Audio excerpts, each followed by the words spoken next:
Bonjour et bienvenue sur le podcast One Thing in a French Day.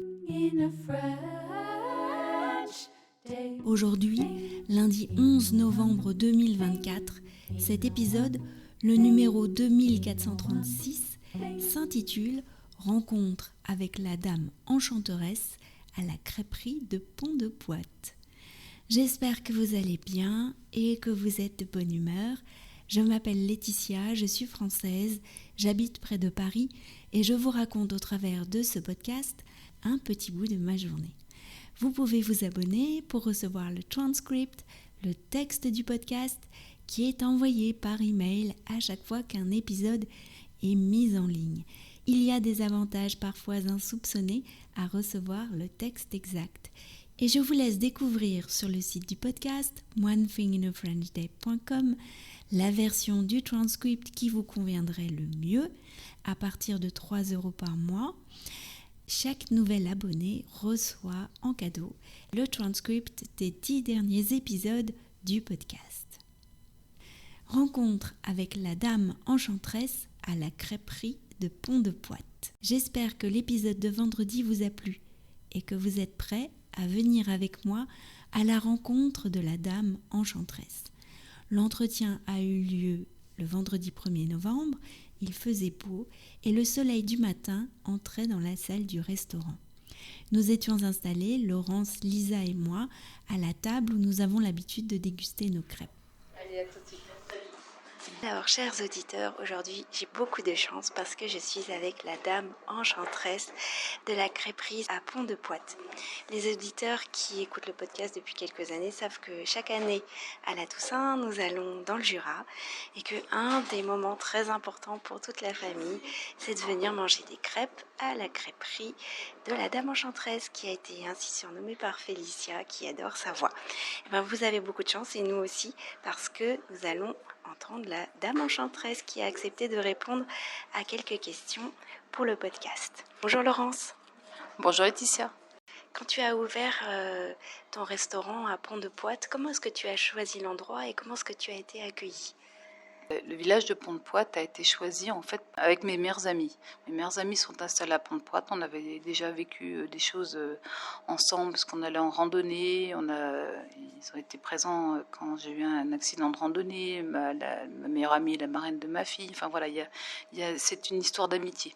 Je voulais aussi avoir un lieu qui soit proche de Lons-le-Saunier, facile d'accès sur un axe. Et puis surtout aussi un lieu que je puisse m'approprier complètement. Donc c'était le cas. Même si mon premier local n'était pas celui-ci, mais finalement le destin fait bien les choses. Voilà, parce que je suis directement sur la place et directement assez accessible. Et comment tu as été accueillie ? Comment est-ce que le fait que tu ouvres une crêperie, on pense plutôt aux crêperies en Bretagne, comment est-ce que ça a été accueilli dans le Jura ? Je pense avec beaucoup de curiosité. Je crois que c'est vraiment pas dire autrement. Les gens du village, certains ne connaissaient pas du tout la crêpe autre que la crêpe dessert ou le goûter qu'on prend comme ça, la petite crêpe au sucre ou petite confiture. Donc ça a été pour eux une découverte, le sarrasin, la galette et surtout de se rendre compte qu'une crêperie c'était aussi un restaurant et pas uniquement juste un petit encas. Mais le fait d'avoir rénové cette maison qui était ancienne et qui était malheureusement à l'abandon depuis longtemps, les gens ont apprécié de nous voir travailler et remettre en état cette maison. Après, le reste est venu petit à petit, mais il y a une belle reconnaissance du village. C'est pas seulement une crêperie, c'est une atmosphère ici. Est-ce que tu peux nous expliquer quels sont tes ingrédients un peu magiques pour rendre cet endroit si particulier ? J'avais un espace qui était tout petit au départ avec juste 4 tables et le jour où j'ai pu agrandir, c'était très important pour moi de garder l'esprit cocooning de la crêperie. Et je pense que dans les ingrédients peut-être un peu magiques, c'est d'avoir utilisé des objets et les tissus, les rideaux viennent de mon grand-père qui était décorateur. Il y a de la poterie de mes enfants, il y a de la vaisselle de mon arrière-grand-mère. J'aime beaucoup chiner aussi des objets. Et je pense que cette association d'objets donne un charme au lieu, un peu, oui, on va dire naturellement, mais c'est tous ces objets qui ont une âme. On a réutilisé pour les appliques ceux qui étaient dans la maison avant, l'appartement. Enfin, voilà, on a essayé de pas, oui, de garder des objets qui ont une âme et qui me parlent. Et du coup, je pense que ça parle aussi aux clients et à l'ambiance. Voilà. C'est important pour toi de bien accueillir les clients? Tu y mets une attention particulière? Oui, ça me semble indispensable. Déjà, l'été, les gens sont en terrasse et qu'il fait beau, il y a une grande terrasse, on essaie de mettre de la couleur, qu'il y ait des fleurs, enfin, une atmosphère accueillante. Et quand nous sommes en intérieur, c'est important pour moi que les gens se sentent bien accueillis, que ce soit pour un café, que ce soit pour venir déjeuner ou prendre un goûter ou faire quelques achats, qu'on puisse un peu oublier ce qui nous entoure et qui est effectivement souvent d'une dureté pas facile à vivre. Au moins qu'il y ait une bulle de douceur.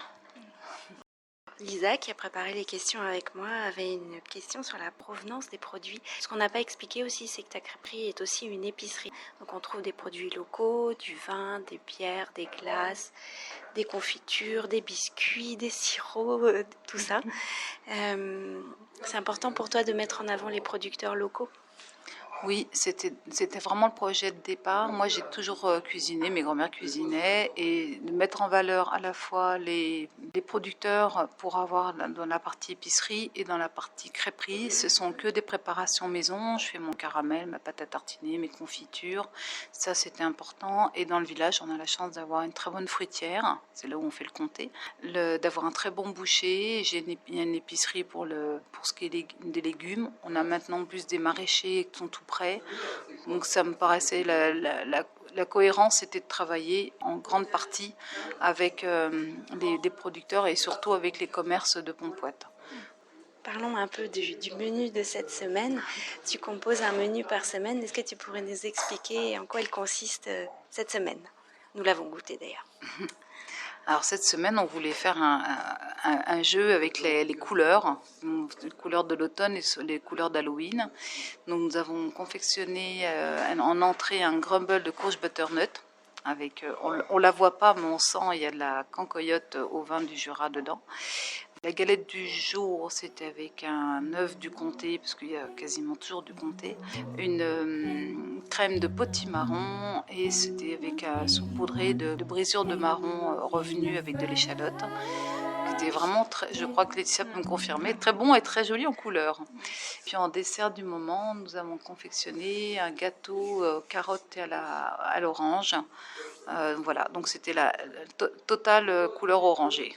Et tu as des idées pour la semaine prochaine? Je cherche. Oui, j'ai des fois un petit peu au dernier moment. C'est un peu les devoirs de dernière minute. Pour terminer, une question un peu plus personnelle, pour savoir un peu comment tu retrouves ton équilibre. Quels sont les moments importants de la journée? Alors le premier moment important de la journée, c'est la sortie du chien le matin. On a la chance d'être au bord de la rivière d'Ain. Et quelle que soit la saison, les lumières sur la rivière, sur le pré, où il peut y avoir les vaches. En ce moment, il y a une jument avec son petit.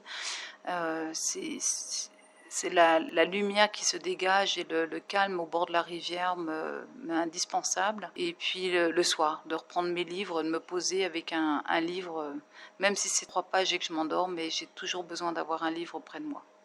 Merci beaucoup Laurence. Merci Laetitia. Merci.